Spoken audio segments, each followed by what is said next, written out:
Spécialiste de l'Afrique, vous êtes l'auteur de nombreux ouvrages sur le continent africain. Le dernier est paru chez Plomb. Il était intitulé Sarko en Afrique, avec votre complice habituel Stephen Smith. Pascal Boniface, j'ai calculé en ce moment, les dictatures militaires tiennent en moyenne 2 semaines et demie quand il y a des manifestations dans le monde arabe. Est-ce que le régime libyen va pouvoir tenir longtemps? Surtout lorsque l'on dit qu'il n'y a pas de problème et qu'il restera au pouvoir quoi qu'il en soit, effectivement, c'est un peu mauvais signe. Tout va dépendre un peu des forces de répression. La pression populaire est très forte, même si elle n'est pas unanimement répartie de façon égalitaire dans tout le pays. Et là, est-ce que les forces de sécurité balancent du côté répression? Est-ce qu'elles balancent du côté du peuple et refusent de tirer dans le tas? Pour l'instant, elles l'ont fait. Est-ce qu'elles vont continuer à tirer? Est-ce qu'il y aura une division au sein des forces de sécurité? On voit qu'il y a déjà des défections. Alors voilà, il y a eu les deux. L'armée a à la fois tiré sur le peuple et en même temps on sait qu'il y a eu aussi des défections, notamment chez les pilotes de chasse. D'accord, mais c'est d'ailleurs lié. C'est parce qu'ils n'ont pas voulu tirer sur le peuple qu'ils ont fui, pour ne pas avoir à être confrontés à ce choix. Mais on voit déjà qu'on n'est pas du tout dans le même scénario qu'en Égypte ou en Tunisie, où l'armée avait refusé dès le départ de tirer, avait essayé de maintenir en Égypte un peu plus longtemps, de voir si Moubarak pouvait rester. Donc là, il y a vraiment un choix qui doit être fait.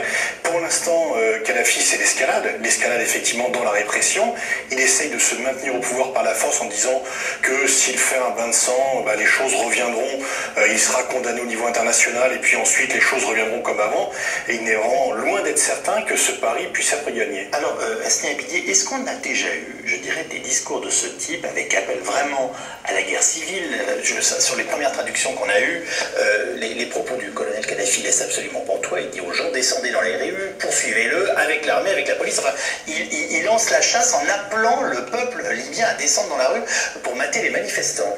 C'est sa dernière carte, parce que Kadhafi, c'est une machine à survivre. Il a échappé à 2 coups d'État très importants, il a échappé à un bombardement aérien, et bien sûr à une opposition très importante dans l'ouest du pays, oui, dans l'est aussi. Aujourd'hui, il est face à une révolte populaire. Ce que lui reste, bien sûr, c'est Tripoli. L'idée de Kadhafi, c'est se séparer. Il est prêt à se séparer de Benghazi. C'est de jamais vu, c'est inédit. Il est prêt à abandonner Benghazi, Mesrata et d'autres villes et sanctuariser la ville de Tripoli. Là, le problème, c'est que de Zaouïa, de la banlieue de Tripoli, nous avons des milliers de manifestants qui marchent sur Tripoli pour la place verte. Là, il devient une machine, à tuer. Il est prêt, bien sûr, avec ses milices. L'armée régulière, vous avez posé la question de l'armée. L'armée libyenne, c'est une armée de décor, une armée de défilés militaires. Parfois, les parades étaient belles. Hein. Oui, bien sûr, c'est très joli parce qu'elle est bien équipée, elle est bien habillée par les couturiers italiens. Mais c'est une armée qui ne sert pas à grand-chose parce que lui, il se méfie de cette armée depuis 69. Il y a des propos qui ont été tenus, je voudrais savoir si ça ne va pas être incroyablement contre-productif. Il dit aux parents de dénoncer les enfants. Enfin, je sais, voilà, dans la montée, si vous voulez. Ce discours, il ne suffit pas de dire qu'il est il ne sait plus rien. C'est-à-dire qu'on voit, il hésite sur les mots, il lit un papier, on voit qu'il n'est plus en contrôle. Par rapport à une situation d'une telle gravité, un chef d'État qui veut rebondir fait un discours très rapide, très bref, mobilisateur. Là, il est venu un peu raconter sa vie, son œuvre, dans un discours l'attache sur la réalité. En fait, c'est... Non, mais entre-temps, il y a le code pénal pour dire qu'ils sont passibles de la peine de mort. Enfin, c'est pas des menaces déguisées. Il est en train de prendre à témoin son propre peuple en l'incitant lui-même à descendre dans la rue pour mater les gens qui eux-mêmes manifestent. Oui, mais c'est pas une diatribe. Et moi, j'avais jamais vu ça. Si, oui, non, mais c'est une diatribe c'est pas quelque chose de nouveau chez Kadhafi. Je pense qu'au contraire, il est vraiment dos au mur.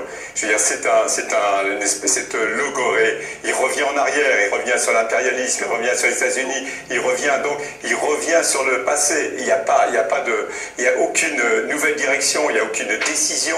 Il est dos au mur et il en appelle encore en disant, voilà, je suis le chef de la révolution, mais on a l'impression qu'il est vraiment dos au mur. Et je pense qu'il n'est pas du tout dans les mêmes conditions que dans les années quand il était bunkérisé, dans les années 70-80, ou quand il était bunkérisé, à ce moment-là, il a survécu en étant bunkérisé. Maintenant, il ne peut plus. Il faut savoir qu'entre ce qui s'est passé en Tunisie, avec la présence aussi énormément d'immigrés tunisiens en Libye, les Égyptiens en même temps, je veux dire, on sent que ça y est, c'est fini, il est emporté totalement, et le fait qu'il puisse plus se bunkériser, ça veut dire, c'est pas simplement les conseils de sécurité des Nations Unies, mais je veux dire, l'ouverture, elle est là, et on sent qu'il est vraiment aux abois.